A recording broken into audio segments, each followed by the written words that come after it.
be. So it would be an interesting time to discuss. So the title is the weak scale as a trigger, meaning that we are attempting to explain the small cosmological constant starting from the weak scale. And this paper came out last year, December, and it's a several years long project that just ended. So the first part, I will sketch the idea. So in this talk, there are two landscapes. One is the UV landscape or the high energy landscape, where the CC and Higgs mass is scanning down to certain value. And then there is another landscape, what is called the infrared landscape or low energy landscape, where the extra scanning is possible depending on certain conditions. I mean, when certain conditions are satisfied. So in this infrared landscape, basically there are n phi light scalar fields. The light scalar fields has a mass, very light, roughly seesaw scale or even lighter. And then these fields have degenerate vacua, each one. And then only after the electroexcitation breaking, this degeneracy is lifted up. And then there is extra scanning possible for CC to be small. And then the main parts of the work is basically two things. One is the Higgs phenomenology. So we introduce type 0 2XW model, meaning there is no B mu term in the standard 2XW model. And then the last part is the very light scalar dark matter, this phi. Plays a role of dark matter, and all these relic densities are generated from the electric phase transition. So the first question is, what varies as we change the Higgs mass? We all know that it's W and G boson mass and quark and lepton masses, and also Higgs boson mass itself. So other than that, is there any gauge invariant local operator which has a value sensitive to the Higgs mass parameter? So that's our main interest. So for this gauge invariant local operator, the first object we can imagine is just the H dagger H. H is a doublet of SU2, therefore this quadratic term is the only gauge invariant operator. However, this first choice is not calculable in the star model. So basically, once there is this operator, and we try to use this operator expectation value to probe something, and then you realize that by probing this phi coupling, if you introduce this phi H dagger H, then also you can make a loop closing Higgs.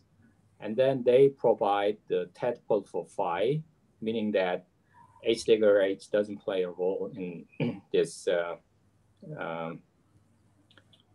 phi, or in other words, H dagger H vacuum expectation value is really independent of the Higgs mass parameter, but it depends on this quadratically divergent piece. So here I claim that this hierarchy problem is exactly to make this MH square or Higgs mass parameter to be calculable. And then this question of whether there is any operator which is calculable, it's really a closely related questions. So there are two calculable examples that all these BSM people know very well. One is the SUJI, where SUJI breaking scale controls this valve, and then the other is composite Higgs. So unless we have these kinds of BSM or UV completion, H dagger H in the star model is not calculable, so cannot be used as a trigger. And then the real question is there any gauge invariant local operator which has a value sensitive to the Higgs mass parameter? So in the star model, there is a unique operator, which is the zeta term of QCD. So GG dual is the unique choice that we can make for this to happen. you can imagine the other possibility, like the Yugawa operator.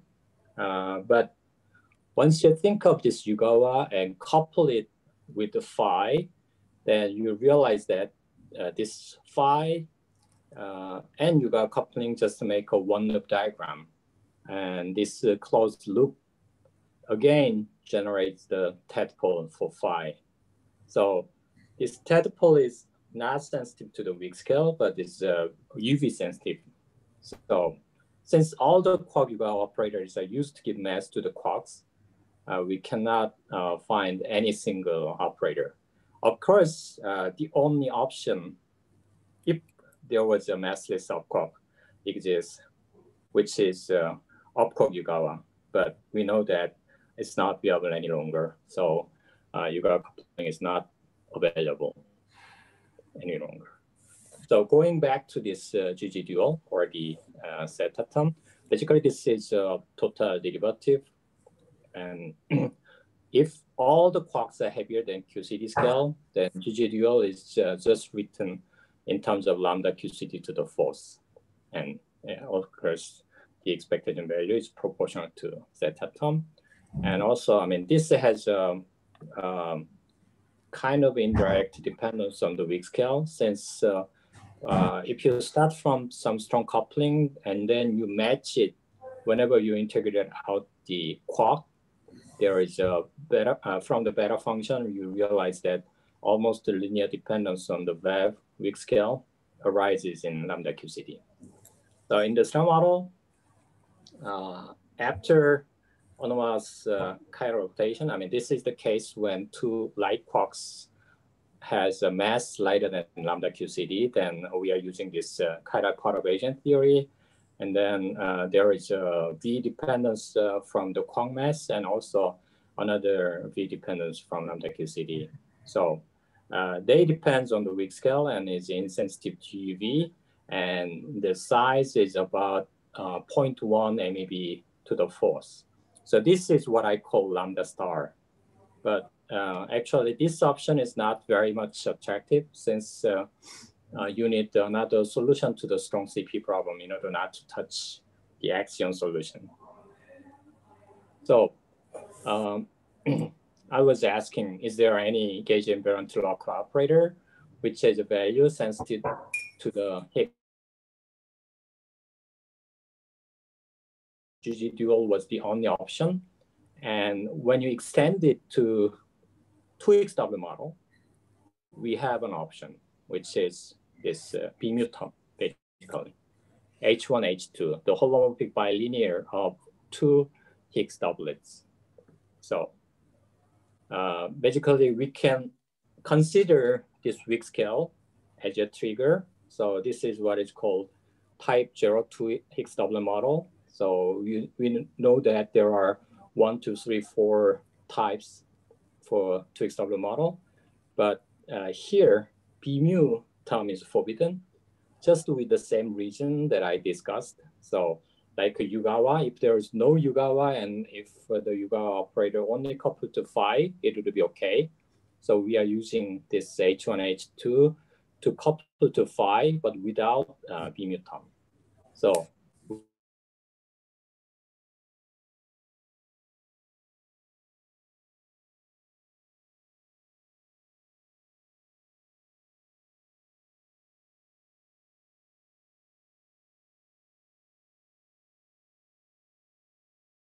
under this G2 subgroup of G4, phi is odd and H1, H2 is odd.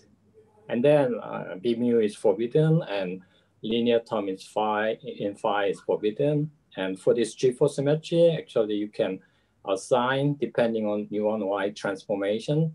And the simple option is giving the equal charge to H1 and H2. And actually there are 2 to the third possibility for quarks and lepton charges. But in this paper, we just take the case where only H2 coupled to the quarks and leptons. So there is one Higgs that give a mass to quarks and leptons, and H1 doesn't couple to them at all. And in this table, you see that there are B mu and lambda 6 and lambda 7. They all involve the linear term in H1, H2. And all these are forbidden by G2 subgroup of G4.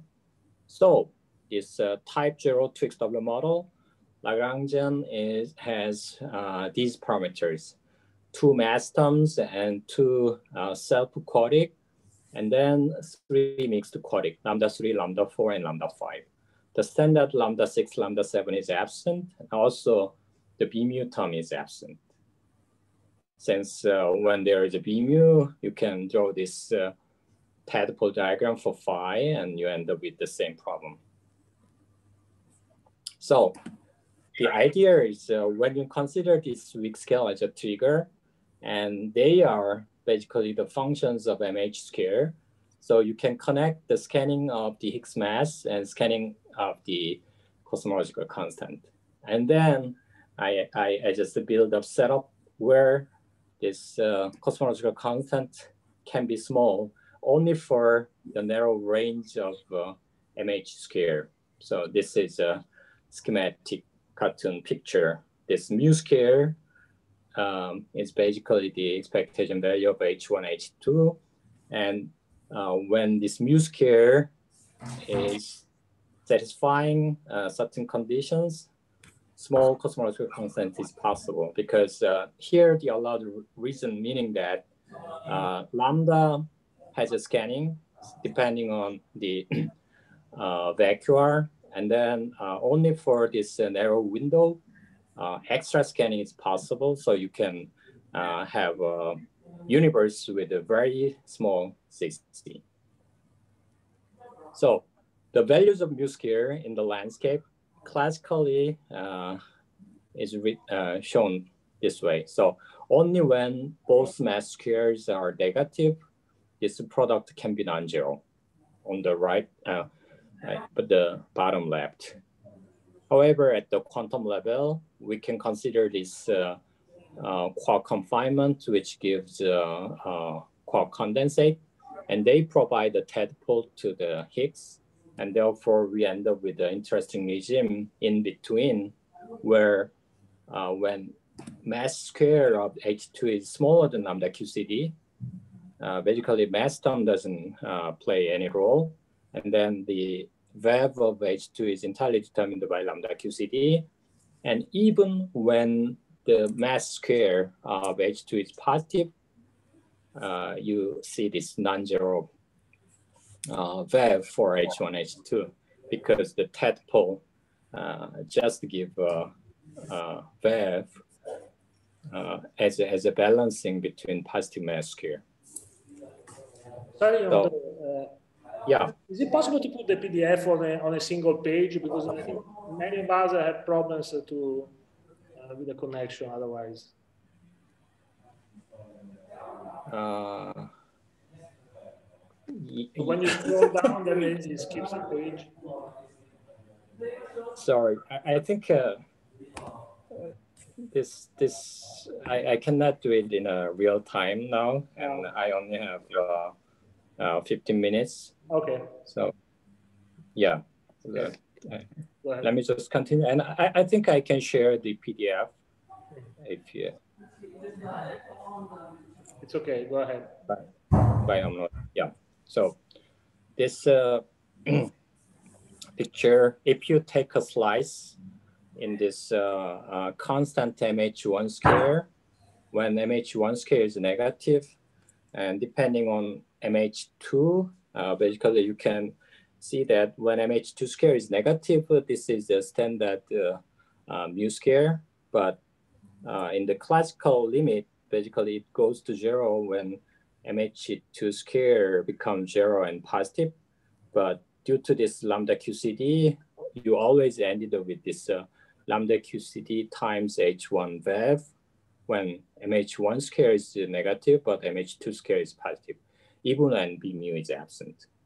So, and then after that, when MH2 square is bigger, basically you get a suppressed VAV, but still there is a non-zero VAV.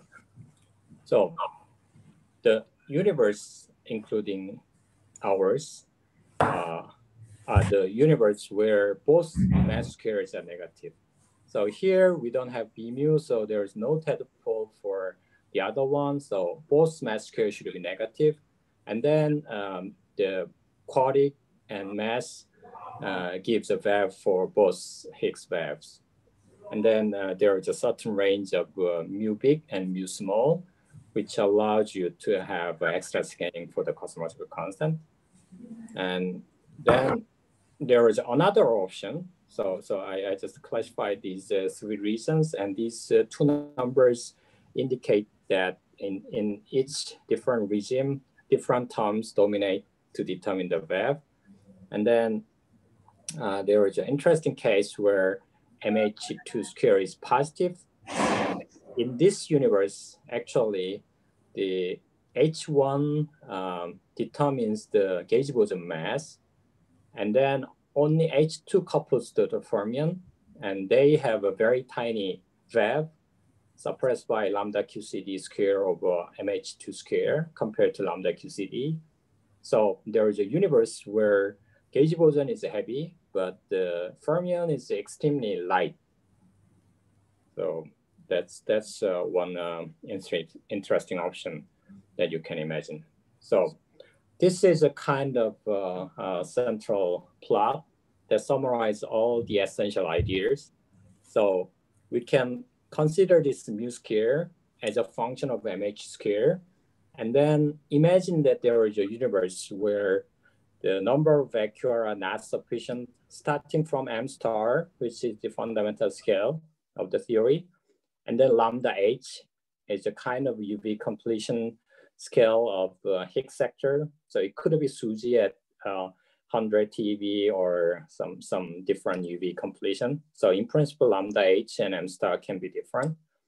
But then starting from m star to the fourth, lambda should be small. And starting from lambda h square, mh square should be small.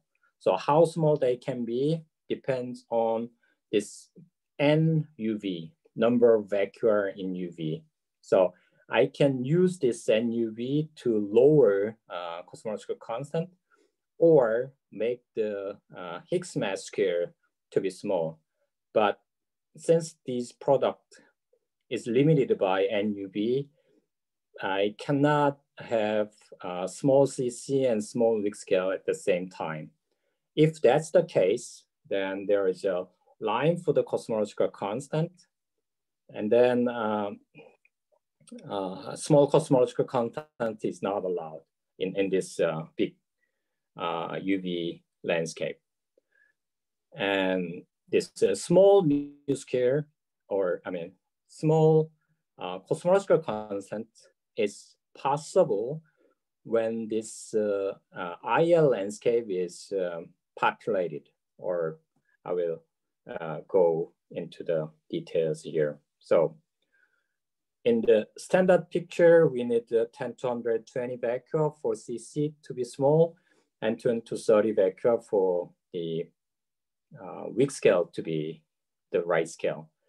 And here I take this friendly landscape where only dimension pool parameters scan, and dimensionless parameters, in principle, they can vary by 10% or 15%, but not much.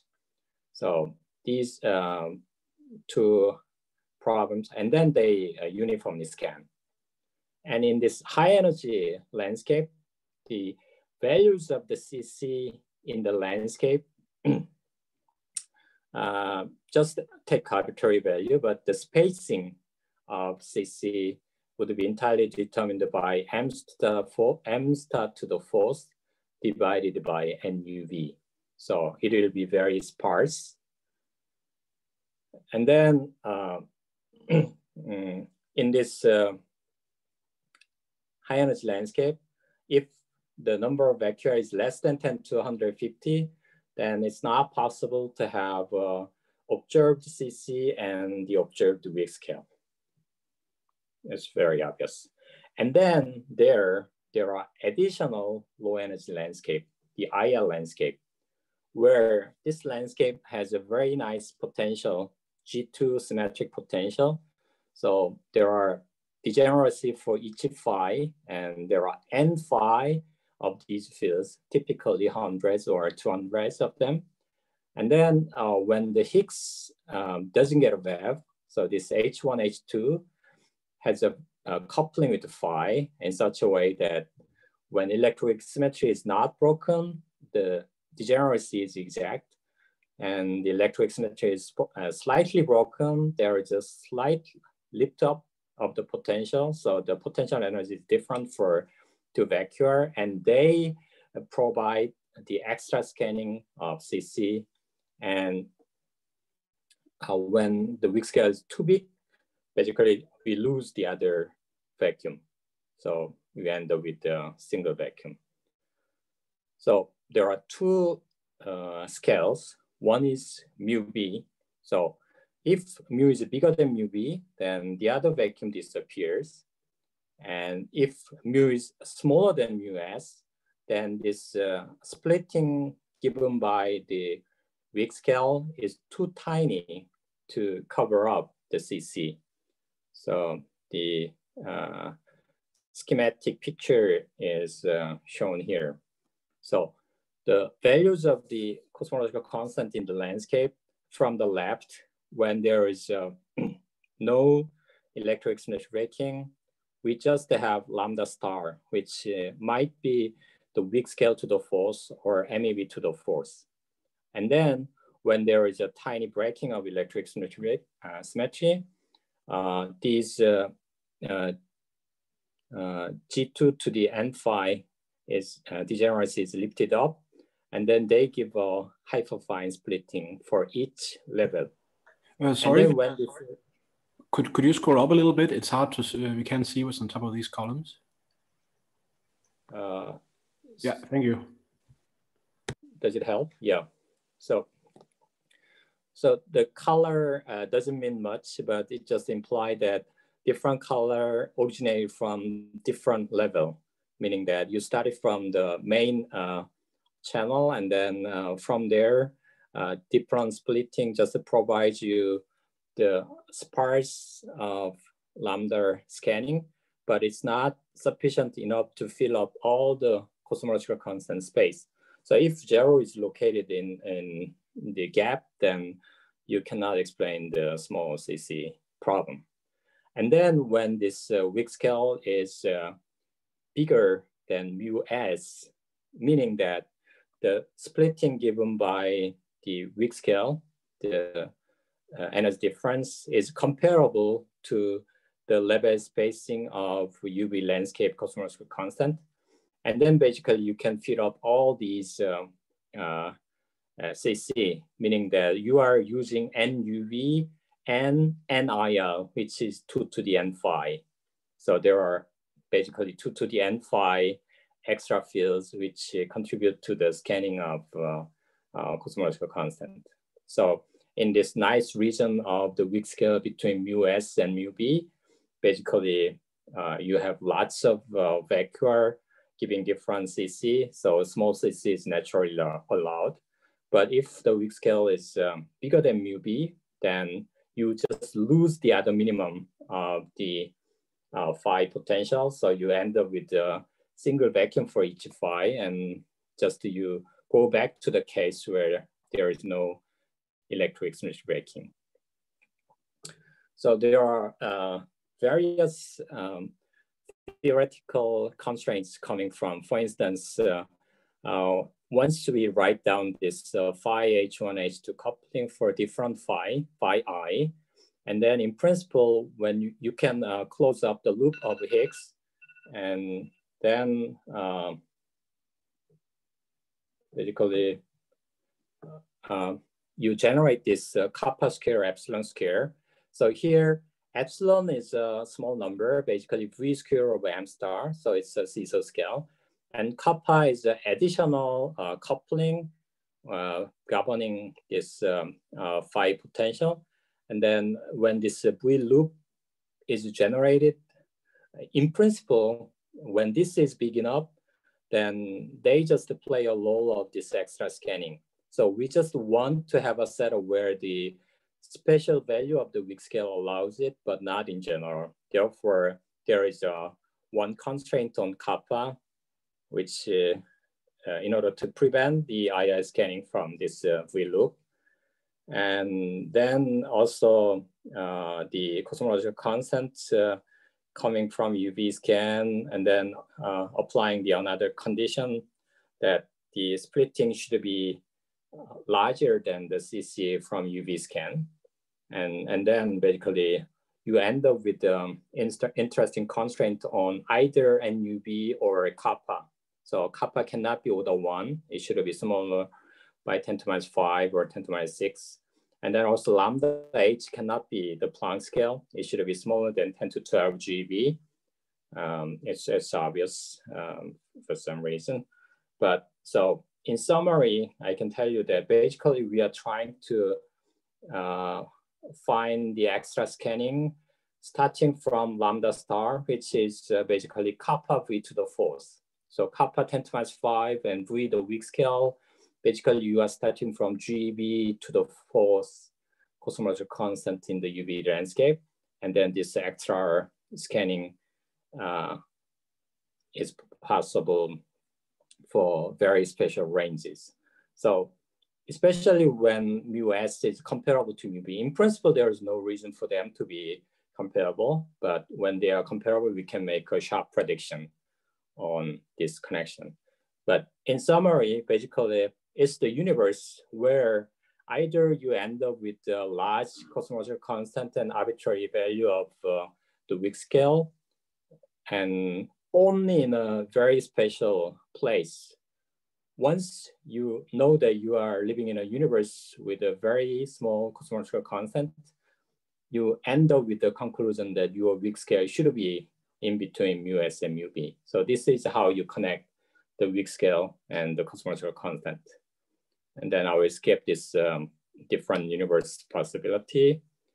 And so already I think I spent all my time, but let me go to a very simple 2-3 page summary, meaning that in this 2xW model, there's no mass parameter at all since B mu is 0.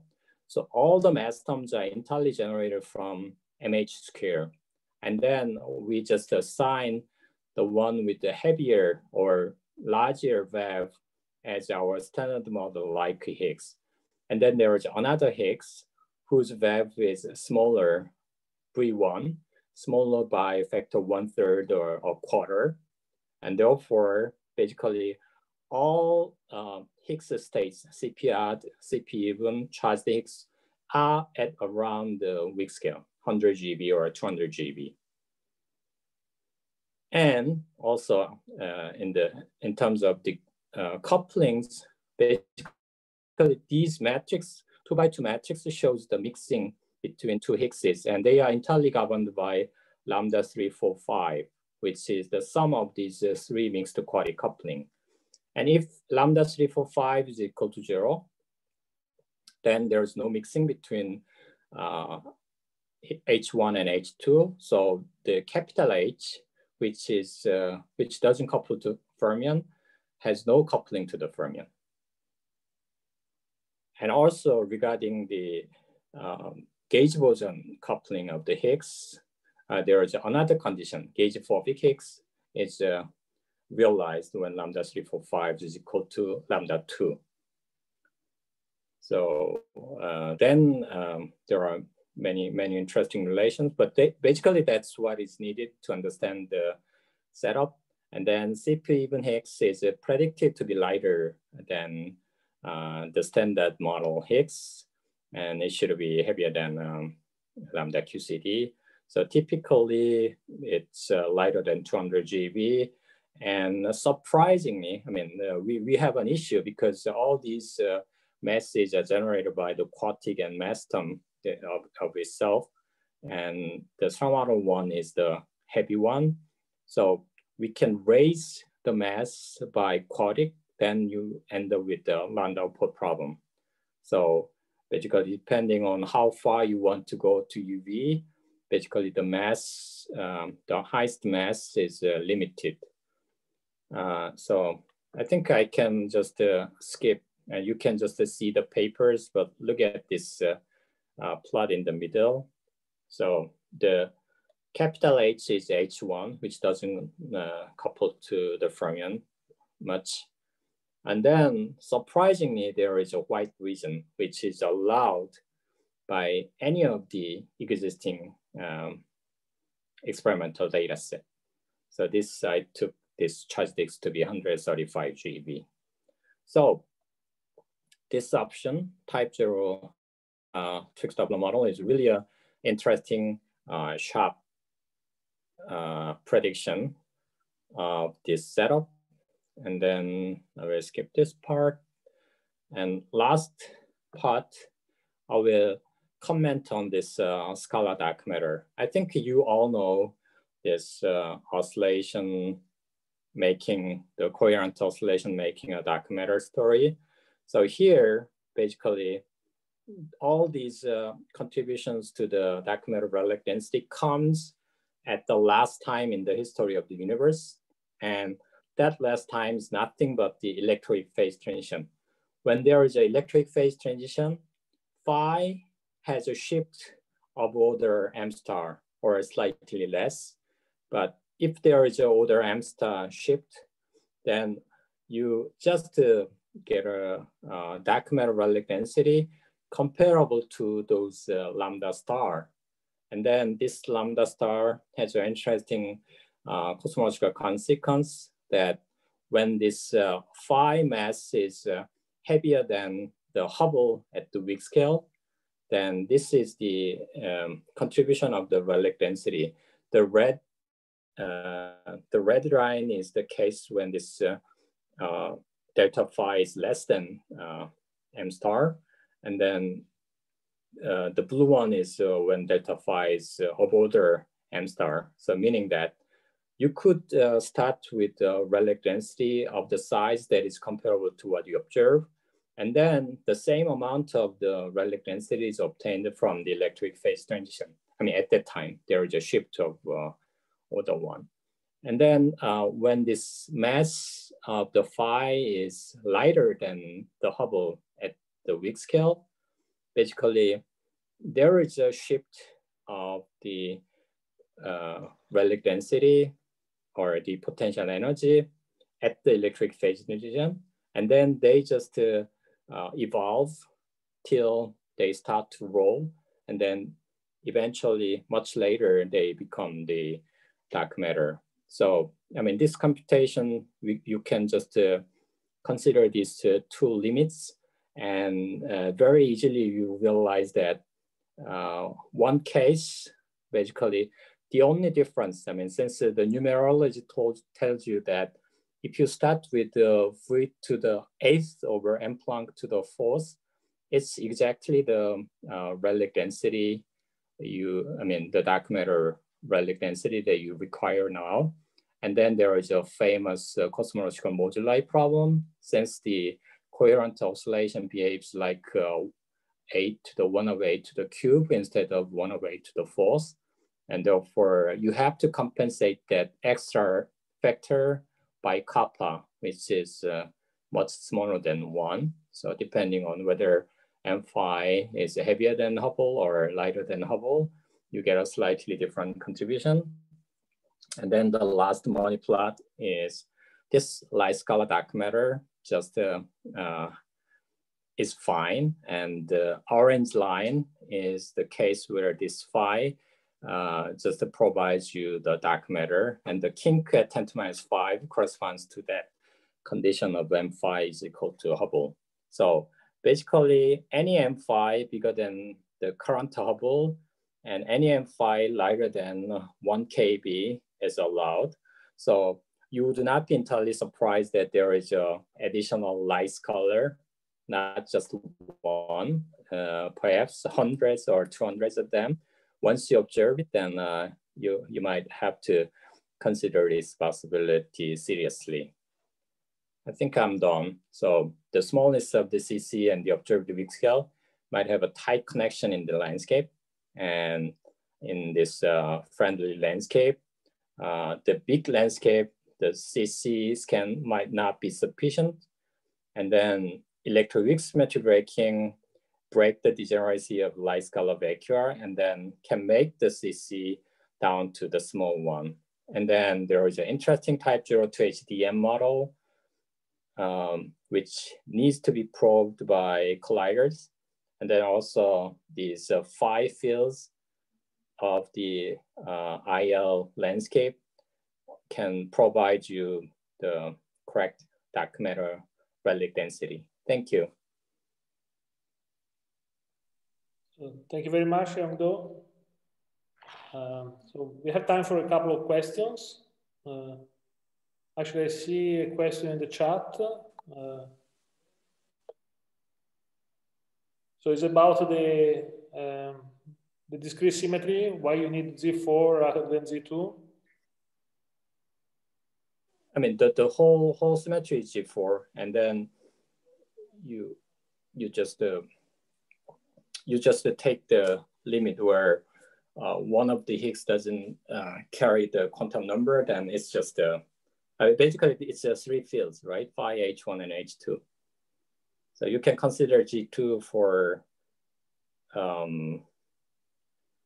phi and H1, H2, but depending on how you allocate the charge to H1 and H2 and plug in for leptons, you realize that it's not possible with the simple minus. Yeah. Okay. So basically H1, H2 has, how can I say?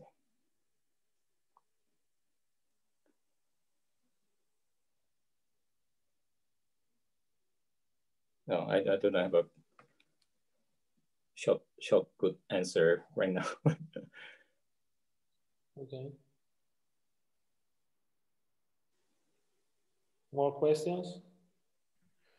Yeah, I do have one. So, you mentioned quickly the possibility of a completely different universe generated by your mechanism. I wonder if you estimated the relative probability between being in a universe like we know or in a completely different universe, because in principle, I mean, are you predicting this kind of universe if it's anthropically allowed, or are you predicting the other kind of universe? So you are asking this MH square positive universe? Yeah. Or? Yep. I think so anthropically, the only remark that I can make is in that universe, the fermion needs to be extremely light compared to the weak scale. So it should be lighter than lambda QCD square of lambda H square, meaning that 10 to minus 10 or even lighter. And then basically, in order for atom to be formed, your CC there should be much, much smaller than the CC that we have right now. So for the same weak scale. So in that case, I mean, if you just demand the same condition that with the weak scale that we observe and with CC that we observe, and in that universe, actually, there would be no atom to be formed because their fermions are extremely light and there is no chance for them to form the atoms before having this accelerated expansion. Okay, thanks. So that's the famous atomic principle. But other than that, I mean, it is allowed. And also, I mean, depending on the choice of the parameters, I can make the situation where even that option is not available. But that depends on the choice of the parameters. Okay, thanks.